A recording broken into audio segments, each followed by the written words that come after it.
Good morning everyone. मेरा नाम संजीत कुमार है। यह रिवीजन सीरीज के डायमेंशन एनालिसिस का पार्ट 2 है, जिसमें हम बेसिकली क्या देखेंगे कि इम्पोर्टेंट फार्मूला जो इम्पोर्टेंट अगर कांस्टेंट हो गया कोई भी, और उसका हम कैसे डायमेंशन क्या होता है और कैसे निकालेंगे। बेसिकली हमारा टारगेट है कि इसमें ये नहीं कि हम बस बाई द वे कि कैसे हाँ कितना है, कौन कौन डायमेंशन उसको याद करना नहीं है। बस बेसिकली इसमें है कि बस जान जाओ कि how to find the any one dimension physical quantity, किसी कोई भी फिजिकल क्वांटिटी का हम कैसे डायमेंशन निकाल सकते हैं। बस ये नहीं, इसको बाई द वे अगर पढ़ते जाएंगे हम, अभी तो स्टार्टिंग है होगा, उसके बाद अगर जैसे जैसे आप पढ़ते जाएंगे 11th का 12th का ना, आप किसी का भी बस आपको फार्मूला याद रहेगा ना, डायमेंशन एनालिसिस निकाल सकते हैं। इसमें रटने वाली नहीं, स्टार्टिंग में रटना मत, इसमें रटना मत, इसके लिए आगे चल के ऑटोमेटिक आपको याद हो जाएगा। ये नहीं कि आप क्लास 11th में वेक्टर डायमेंशन एनालिसिस का एनालिसिस पढ़ रहे हैं, उसके ऊपर रट रहे कि पूरा कैसे कौन क्या होता है डायमेंशन, कुछ नहीं। आपको बस समझिए कि फार्मूला, आप बस समझ जाइए इस चैप्टर में कि कैसे निकालना है। आगे बाई द वे आपको जैसे जैसे आप पढ़ते जाएंगे उसके फार्मूला याद होता जाएगा, उससे आप डायमेंशन निकाल सकते हैं। बाई द वे सिंपली जैसे कि अगर इसमें हम जानते हैं कि F equal to ji m1m2/r² है। इसमें अगर हम जी का डायमेंशन निकालने की कोशिश करें तो क्या करेंगे, जी इक्वल टू क्या होगा, f.r²/m1m2, इसमें हो गया। अब इसके लिए हम क्या करेंगे, एफ का डायमेंशन पता रहना चाहिए। आर का तो आर क्या है, लेंथ है, एम क्या है, मास है।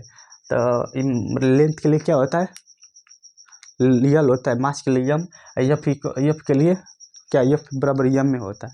तो यही चलिए बता रहे हैं। देखिए वो तो डायमेंशन एनालिसिस में साथ है जो बेसिक, तो उसको तो एकदम पता ही रहना चाहिए। उसका साथ को जो फंडामेंटल है ना क्वांटिटी, उसका डायमेंशन एकदम पता रहना चाहिए। उसके बाद बेसिस पे हम किसी का भी निकाल सकते हैं, उसी को हम डेराइव्ड क्वांटिटी कहते हैं। देखिए एरिया बराबर क्या आता है, लेंथ इन द ब्रेथ। अगर रेक्टेंगल मान के चले तो उसके लिए लेंथ क्या लंबाई का डायमेंशन क्या होता है, यल होता है। ब्रीथ क्या भी है, लंबाई बेसिकली ब्रीथ क्या है, किसी को मेजर किया जाए लेंथ या लंबाई को कहीं होगा, उसी को मेजर किया जाता है। लेंथ के लिए क्या होगा, डायमेंशन यल। तो इसको अगर एरिया का डायमेंशन ओवरऑल देखा जाए तो कहीं यल स्क्वायर, इसको ब्रैकेट में डिनोट किया जाता है। वेक्टर डायमेंशन को ब्रैकेट में डिनोट किया जाता है, यल स्क्वायर होगा। वेलोसिटी क्या होता है, वेलोसिटी क्या होता है, displacement by time, speed by time, speed क्या होता है, वेलोसिटी या स्पीड क्या, और डिस्टेंस बाय टाइम हो जाएगा वही। बस इसमें क्या है, वेलोसिटी क्या है, डिस्प्लेसमेंट क्या है, डिस्प्लेसमेंट डिस्टेंस ही है बेसिकली। डिस्प्लेसमेंट यहाँ से हम यहाँ तक जा रहे हैं कि बाय द वे, तो डिस्टेंस है। डिस्टेंस के लिए क्या होता है, लेंथ। टाइम के लिए हम जानते हैं कि टी होता है, या हो जाए। इसके लिए डायमेंशन क्या होगा, यल t/-1। इलास्टिक का क्या डायमेंशन हो गया, यल t/-1। ये क्या फंडामेंटल में हुआ है कि नहीं, लेंथ का यल, टाइम का टी, तो क्या यल t/-1। क्या डेराइव्ड क्वांटिटी का क्या हुआ, वेलोसिटी का डायमेंशन यल t/-1। अब एक्सीलरेशन का क्या होता है, ये होता है dp/dt, change in velocity by time. Change in velocity क्या डिनोट कर रहा है, change in velocity, that means कि सिंपली वेलोसिटी को, चेंज इन वेलोसिटी वो क्या कर रहा है, वेलोसिटी को डिनोट कर रहा है। तो यल बाय टाइम, वेलोसिटी का डायमेंशन क्या होता है, यल t/-1। अब टाइम को टी से, इसको क्या अगर ऊपर जाएगा तो क्या आएगा, यल t/-2। एक्सीलरेशन का क्या हुआ, यल t/-2 डायमेंशन हुआ। फोर्स के लिए फोर्स पर यह फर्क क्या होता है, M A, mass into acceleration. इस मास का क्या होता है, डायमेंशन एम होता है, एक्सीलरेशन क्या, यल t/-2। देखिए अब एम यल t/-2। अब इसी तरह जैसे बेसिक निकालते जाएंगे, अब पता रहेगा ना, तो अब किसी का भी निकाल से। अब देखिए वर्क बराबर क्या है, फोर्स इंटू डिस्प्लेसमेंट। फोर्स के क्या होता है, एम यल t/-2। डिस्प्लेसमेंट क्या है, डिस्टेंस या लेंथ को, तो यह क्या हो जाएगा, मल्टीप्लाई कर देंगे एम यल स्क्वायर t/-2। जैसे सिंपली मल्टीप्लाई हो तो वही, बस ब्रैकेट से में कंफ्यूज मत होना कि कैसे मल्टीप्लाई करना, मल्टीप्लिकेशन ही है, बस ब्रैकेट में किया गया। अगर ब्रैकेट हटा दिया जाए, अगर ब्रैकेट हटा कर अगर बाई द हम मल्टीप्लाई करें तो क्या होगा, अगर मल्टीप्लाई करें तो यही होगा। तो बस यही क्या है कि ब्रैकेट में कंफ्यूज मत होना कि ब्रैकेट से कैसे क्या करें, कुछ नहीं, जैसे सेम रूल लगता है जो कैलकुलेशन में लगता है वैसे हम बस ब्रैकेट में इसको डिनोट किया जाता है। उसी तरह पावर का P बराबर W/T होता है, वर्क बाई टाइम होता है। हाँ, ये जो है इसको याद रहना चाहिए। जैसे मोमेंटम का हो, किसी का भी डायमेंशन अगर पता करना है उसके लिए क्या करना है कि फार्मूला याद रहना चाहिए। अब फार्मूला याद करने अब इसमें नहीं है कि तुम डायमेंशन इसके लिए बैठ जाओ 11th में। अभी क्लास चैप्टर 1 है तो उसमें 2 है, तो इसमें क्या करो 1 में अब MLT मोमेंटम का क्या होगा और डायमेंशन रटने बैठ जाओ कि MLT पर -1। इसको नहीं, ये ऐसा मत करो। तुम सिंपली इसको जैसे कुछ फार्मूला हो गया, बुक के सहारे से फार्मूला लिखो, उसका डायमेंशन फाइंड करने की कोशिश करो। तो बस फार्मूला के थ्रू डायमेंशन याद मत करो, फार्मूला याद करना है। वो भी याद करते जब देख लो 2 4 10 इंपॉर्टेंट जो तुम्हारे माइंड में उसका जो है डायमेंशन निकालने की कोशिश करो। बाय द वे अगर आगे चलते जाएंगे ना तो जैसे पढ़ते पढ़ते जाएंगे आपको याद होता जाएगा फार्मूला, किसी का भी डायमेंशन निकाल सकते हैं। जैसे काइनेटिक एनर्जी का क्या होता है, मास हाफ mv² होता है। हाफ मास m क्या है, मास होता है, वेलोसिटी होता है। तो मास के लिए क्या होता है m, वेलोसिटी के लिए क्या होता है L/-1। इसका स्क्वायर करेंगे तो L² हो जाएगा, T/-2 होगा। इससे स्ट्रेस होता है, ये इलास्टिसिटी में पढ़ोगे तो स्ट्रेस होता है फोर्स बाई एरिया। फोर्स क्या होगा MLT/-2 L²। बेसिकली हम इसमें ये बस ये दिखाना चाह रहे हैं ना कि कैसे निकालते हैं। जैसे आपको बस इसमें क्या है, इसका फार्मूला पता रहना चाहिए। जैसे स्ट्रेस का पूछ दिया आपको डायमेंशन क्या है, तो फोर्स बाई एरिया आपको पता रहना चाहिए। और जैसे ग्रेविटेशनल कांस्टेंट G के लिए अभी यहाँ फोर्स डिस्टेंस का स्क्वायर मास इंटू मास है। तब यहाँ G का कैसे, यहाँ एक G का कैसे निकालना है डायमेंशन, इसी फार्मूला के थ्रू ही निकलेगा। तो क्या होगा फोर्स, ये क्या हो, डिस्टेंस का square mass into mass. Force के लिए क्या होता है पहले हम पता है, निकाल चुका है MLT/-2, डिस्टेंस के L², मास का m होता है, मल्टीप्लाई हो जाएगा। अगर इसमें M1 M2 क्या है तो दोनों मास ही है, तो इसलिए मत कन्फ्यूज होना कि अलग अलग डायमेंशन। मास के लिए क्या है सिंपली m होता है, इसलिए यहाँ पे m² हो गया है डायमेंशन। अगर इसको कैलकुलेट ऊपर चला जाएगा कैलकुलेट, अगर इसको सॉल्व करेंगे तो क्या m/1 L³ -2। इसी तरह यहाँ फ्रीक्वेंसी के लिए 1/टाइम पीरियड होता है। टाइम के लिए क्या होता है T, तो T/-1 होता है। गैस कांस्टेंट होता है, इसके लिए क्या होता है pressure volume by temperature. Pressure के लिए हम निकाल सकते हैं, यहाँ प्रेशर के लिए P बराबर होता है F/A। P बराबर होता है F/A। अब F जानते हैं कि MLT/-2 बाई A का क्या हो रहा है L² लेंथ होगा। दिखाई दे रहा हो कि नहीं यहाँ पे, तो इसलिए क्या इसको ऊपर जाएगा तो क्या हो जाएगा ML/-1 T/-2। बेसिकली हम इसमें ये दिखाना चाह रहे हैं ना कि आप किसी का भी लिख सकते हैं, बस फार्मूला याद रहना चाहिए। इसमें ये नहीं करना कि आपका रट में बढ़ जाना ये डायमेंशन। उसके बाद गैस प्लांक कांस्टेंट होता है एनर्जी बाई फ्रीक्वेंसी। एनर्जी क्या होता है ML² T/-2 बाई T/-1। तो इसका हो जाएगा ML² T/-1। इसमें हम ओवरऑल ये शो करने की कोशिश की है, ये दिखाने की कोशिश की कि अब जैसे कोई भी फिजिकल क्वांटिटी डेराइव क्वांटिटी है उसका हम डायमेंशन निकालना चाह रहे हैं। बाय द वे अगर बोर्ड एग्जाम या किसी भी नीट या जे भी पूछ दे कि इसका क्या होता है, तो उस समय तो आपको फार्मूला याद रहेगा तब निकाल सकते हैं। अभी बेसिक लेवल जैसे आप 11th में पढ़ रहे हैं, अगर नीट की तैयारी करते हो अच्छी बात है, जेईई मेंस के लिए तो उसमें तो आपको फार्मूला पता रहा, उसमें कोई कन्फ्यूजन नहीं होता। लेकिन जैसे 11th में है, बोर्ड में है, स्टार्टिंग है फेज में है, तो आपको ये सब के लिए आपको फार्मूला कठिन लगता होगा कि कैसे कैसे निकाल। बस इसको निकालने का तरीका पता कर लीजिए, बाय द वे आपका सब वो निकालने का और तरीका पता रहेगा तो जैसे फार्मूला याद होता जाएगा, याद कर लीजिए कुछ 10-20 इंपॉर्टेंट फार्मूला या क्लास जैसे जैसे आप आगे चलते जाएंगे चैप्टर वाइज आपको याद होता जाए, किसी का भी निकाल सकते हैं। कुछ प्रॉब्लम है जो इम्पोर्टेंट एक दो अच्छा लगे तो कहीं की ये करा दे। जैसे आपको है पहला velocity equal to under pressure by यक्स, तो फाइंड द डायमेंशन ऑफ यक्स। इसमें क्या है डायमेंशन यक्स का क्या होगा उसको पता करना है। तो we know the dimension of speed, क्या वेलोसिटी या स्पीड का क्या होता है डायमेंशन, एल टी पर माइनस वन, एंड प्रेशर का एफ बाई ए, यहाँ पे देखिए प्रेशर का निकाला है एफ बाई ए, फोर्स क्या होता है एम एल टी पर माइनस दो, एरिया का क्या हो L length square, area L square हो जाएगा एरिया का एल स्क्वायर, तो क्या होगा एम एल पर माइनस वन टी पर माइनस दो, प्रेशर के लिए निकल गया। अब क्या हो, अब देखिए इसको वेलोसिटी का डायमेंशन यहाँ पे रखें, इसको स्क्वायर कर देंगे तो क्या होगा वेलोसिटी स्क्वायर बराबर प्रेशर बाई अननोन क्वांटिटी जो यक्स है, तो एल टी पर माइनस वन का स्क्वायर हो गया। अब उसके बाद एम एल अंडर रूट से हट गया तो एम एल पर वन टी पर माइनस दो, क्या प्रेशर का है। अब बाई यक्स को इधर लेकर गए तो क्या होगा एक एम एल पर माइनस वन टी पर माइनस दो by L square minus T पर माइनस दो।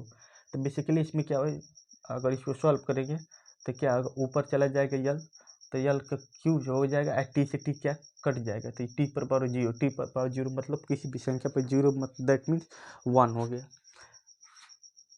इसमें क्या करना कर चाह रहे हैं कि जैसे कि कोई प्रॉब्लम में अगर अननोन दो रिलेशन दिया उसमें से अननोन हमको की डायमेंशन पता करो, तो हम सिंपली मैथमेटिकल के थ्रू जो मैथमेटिकल फार्मूला यूज किया जाए सॉल्व किया जाए कोई सी प्रॉब्लम को, उसी के थ्रू वही प्रोसीजर अप्लाई करेंगे, बस उसमें क्या डायमेंशन क्या अगर पता रहेगा तो हम सॉल्व कर सकते हैं।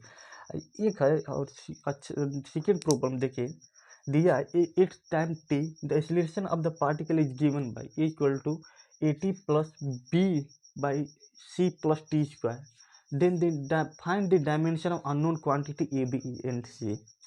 कैसे पता करेंगे, रिलेशन है किसी टाइम टी पर एक पार्टिकल का एक्सीलरेशन दिया है equal to A T plus B by C plus T square, then find the unknown quantity.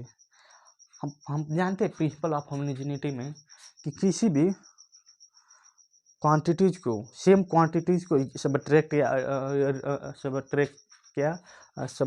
सब एडिशन या सब्ट्रैक्शन किया जा सकता है। लेंथ का होगा तो लेंथ में होगा, जैसे कि लेंथ का यूनिट होगा तो उसी में होगा। लेंथ को अगर लेंथ को केजी में हम नहीं ऐड कर सकते या सब्ट्रैक्ट कर सकते किसी का भी। हाँ, जैसे लेंथ है हाइट है सेम डायमेंशन में होगा, डायमेंशन सेम होगा या उसके बाद सेम फिजिकल क्वांटिटी में होगा। जैसे स्पीड है, अब स्पीड को हम कह देंगे कि स्पीड को जैसे स्पीड को हम मोमेंटम में ऐड करो, मोमेंटम अब जैसे वेलोसिटी को अब कह देंगे कि एक्सीलरेशन के साथ जोड़ो, 5 मीटर पर सेकेंड हुआ स्क्वायर से कोई दौड़ है, एक्सीलरेशन उससे 10 मीटर पर वेलोसिटी 5 मीटर पर सेकेंड है, एक्सीलरेशन 10 मीटर पर सेकेंड स्क्वायर है, तो उसका वैल्यू कितना होगा दोनों का अगर ऐड किया जाएगा तो 15 हो जाएगा या ऐड ही नहीं होगा, ऐड नहीं होगा क्योंकि अलग अलग क्वांटिटी डायमेंशन से हम पता कर सकें। जैसे कि एक्सीलरेशन का है कि मान लो 5 मीटर पर सेकेंड स्क्वायर है, अभी है 10 मीटर पर सेकेंड, क्या इसको ऐड कर सकते हैं, नहीं कर सकते क्योंकि अलग अलग क्वांटिटी। यहाँ देखो डायमेंशन से मीटर पर सेकेंड स्क्वायर है 10 मीटर पर सेकेंड है, ये तो से न्यूमेरिकल वैल्यू ये तो ये ऐड हो जाएगा, लेकिन ये नहीं ऐड करने देगा, ये जो ये है ये नहीं ऐड अलाउ ही नहीं करेगा, अलाउ ही नहीं करेगा। इसीलिए प्रिंसिपल ऑफ होमोजेनिटी में कहता है ये कहता है कि जो सेम है सेम नेचर की वही ऐड हो गया सब्ट्रैक्ट होगा। तो यहाँ पे देखिए ये एक्सीलरेशन है, acceleration A equal to A T plus B by C plus T square. अगर ए टी है जी इसका एक्सीलरेशन बराबर ए टी है तो मतलब कहने का मतलब जो ए होगा एक्सीलरेशन का डायमेंशन होगा ना इसके बराबर होगा, जो इसका डायमेंशन होगा इस एक्सीलरेशन के बराबर होगा। तो ए बराबर क्या होगा ए प्लस टी, क्योंकि हम एक्सीलरेशन में कुछ जोड़ या घटा सकते थे, ए टी बराबर एक्सीलरेशन का डायमेंशन होगा, ए बराबर हो जाएगा ए बाई टी। हम ए बाई टी एक्सीलरेशन का क्या होता है एल टी पर माइनस दो, टी क्या टाइम है तो यहाँ हो जाएगा एल टी पर माइनस क्यूब, समझे। अब डायमेंशन ऑफ सी अब देखिए इसमें क्या है सी प्लस टी स्क्वायर। अच्छी बताइए कोई डायमेंशन ऑफ सी क्या है, फिजिकल क्वांटिटी सी क्या डिनोट कर रहा है, किसी में टाइम के साथ एडिशन हो रहा है मतलब वो टाइम ही होगा ना तभी उसको जोड़ा गया होगा, अदरवाइज हम कोई दूसरा वैल्यू रहता तब नहीं जोड़ सकते ना। तो इस सिंपल वे में कर सकते हैं। डायमेंशन ऑफ सी का क्या होगा, टी स्क्वायर ही होगा। टाइम होगा, टाइम क्या ही, अगर फिजिकल क्वांटिटी हो वहाँ पे क्या शो कर रहा है, टाइम ही होगा, क्योंकि टाइम के साथ टाइम ही को ऐड किया जा सकता है, ऐसे सब्ट्रैक्ट किया जा सकता है, अदर फिजिकल क्वांटिटी को नहीं। इसलिए यहाँ पे क्या होगा, टी स्क्वायर हो जाए। अब देखिए अब बी के लिए, डायमेंशन ऑफ बी के लिए हम क्या करेंगे, डायमेंशन ऑफ बी के लिए हम क्या करेंगे, यहाँ पे देखिए E = लिखेंगे, ये एडिशन हो रहा है तब, इसलिए इसको यहाँ पे एक ओवरऑल वैल्यू होगा जो एक्सीलरेशन जो ऊपर का जो हटा देंगे ना यहाँ पे जो, हाँ, क्योंकि अब यहाँ पे देखिए ये जो इतना वैल्यू होगा एक्सीलरेशन के बराबर होगा, तो यहाँ पे होगा। हाँ, यहाँ पे बी के लिए हम क्या करेंगे, बी के लिए E into dimension of C plus T square, dimension of C plus T square, एक एक्सीलरेशन डायमेंशन क्या होता है, L t/2 इंटू, अब देखिए यहाँ डायमेंशन ऑफ सी का क्या था, टी, डायमेंशन ऑफ सी का क्या टाइम था, टाइम का क्या हुआ, टी स्क्वायर था, तो 2t² हो जाएगा। तो टू का वो क्या न्यूमेरिकल वैल्यू, उसका कोई डायमेंशन नहीं होता, तो उसके लिए क्या होगा, यहाँ पे देखो, अब इसको 2 को बाहर कर देंगे इसके लिए, तो L t/-2 t² -2 + 2 क्या कैंसिल हो जाएगा, तो यह 2L ब्रैकेट में, दैट मीन्स कि यहाँ पर डायमेंशन ऑफ बी क्या होगा, लेंथ। यल क्या है, मतलब कि ये क्या डिनोट कर रहा है, बी क्या है, लेंथ है, लेंथ भाई, मतलब लेंथ। अगर हम इसको प्रूव करना चाहे कि एक्सीलरेशन का कैसे डायमेंशन होगा, चल नहीं रहा है, जैसे कि अगर एक्सीलरेशन का कैसे होगा, तो यहाँ पे देखिए बी का डायमेंशन क्या होगा, लेंथ, मीटर, लेंथ क्या है, लेंथ, चलिए डायमेंशन सही निकाल, लेंथ, और टी का क्या था, टी क्या था, टाइम था, तो टाइम, एक टाइम ही था, t², तो ये बराबर क्या होगा, L t/-2। प्रूफ हो गया ना एक्सीलरेशन का डायमेंशन क्या होता है, एक्सीलरेशन का डायमेंशन क्या होता है, कहाँ एक्सीलरेशन का, हाँ, L t/-2। इसलिए कह रहे हैं कि कोई भी फिजिकल क्वांटिटी को सब्ट्रैक्शन एडिशन कर सकते हैं होमोजेनिटी के बेसिस पे, उससे अदर रहेगा तो नहीं हम कर सकते। Thank you everyone. अगर आई होप अगर कोई प्रॉब्लम होगा तो बताना कैसे पढ़ा रहे हैं, क्योंकि स्टार्टिंग अभी तो जस्ट पढ़ाने को स्टार्ट किए, तो कैसा होगा कमेंट करके प्लीज़ कमेंट कीजिए, बताइए कि क्या गलती हो रहा है, क्या इम्प्रूव करना है।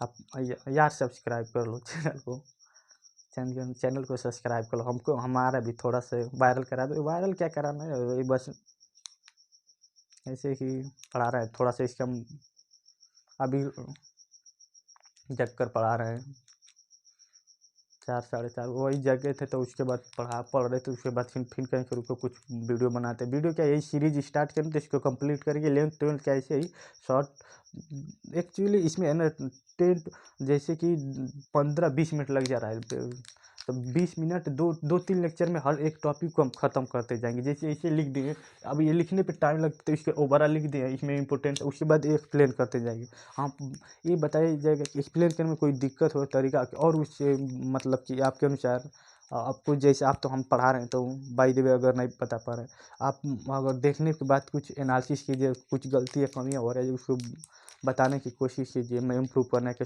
कोशिश करूँगा। चैनल को सब्सक्राइब कर लीजिए, मेरे चैनल का नाम है physics with Sanjeev. Thank you.